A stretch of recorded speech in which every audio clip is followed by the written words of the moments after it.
और इधर महायुद्ध में यूक्रेन को रूस के जिस हथियार का सबसे बड़ा डर था, उस डर का गुबार निकल गया है। यूक्रेन ने रूस के सबसे घातक थर्मोबैरिक बम पर कब्जे का दावा किया है। यही नहीं, यूक्रेन की ओर से उस बम के धमाके का वीडियो भी जारी किया गया है। कैसे आया यूक्रेन के हाथ रूस का हथियार, आइए देखिए रिपोर्ट।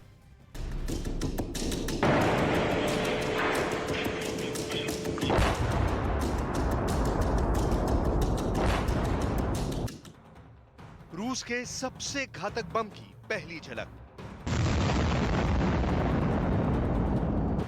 थर्मोबैरिक बम ब्लास्ट का पहला वीडियो। हवा से ऑक्सीजन सोख लेने वाले बम का ब्लास्ट।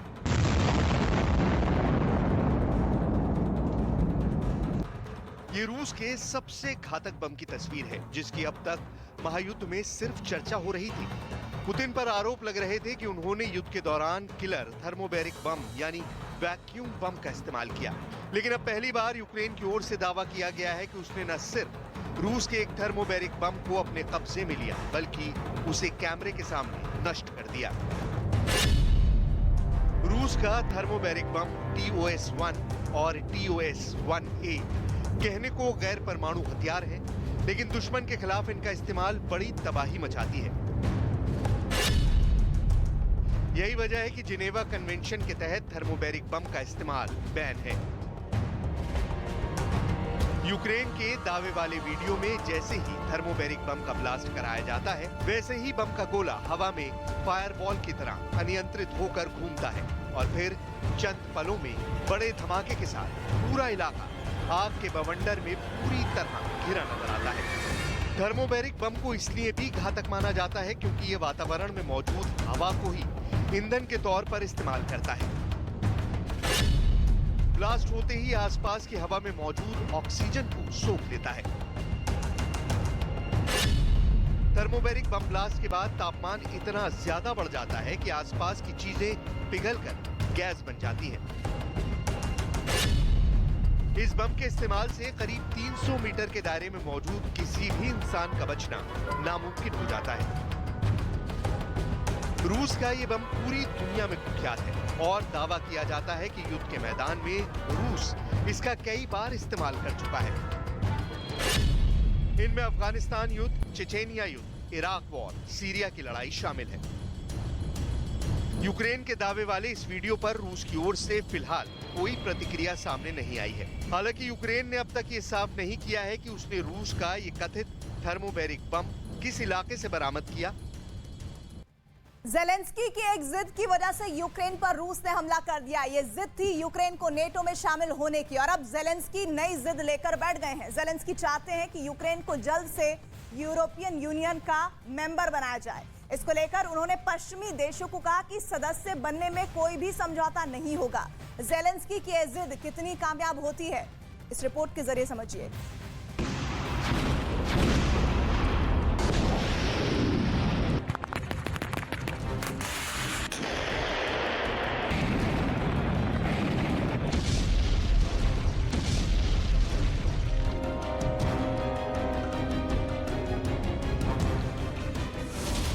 नेटो के बाद अब EU के लिए जिद।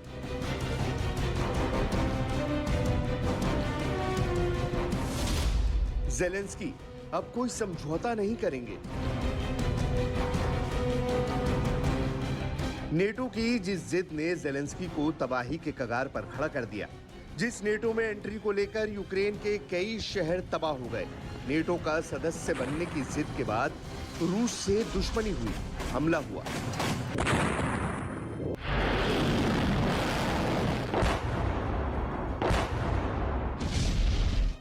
बावजूद इसके यूक्रेन नेटो का मेंबर नहीं बन पाया।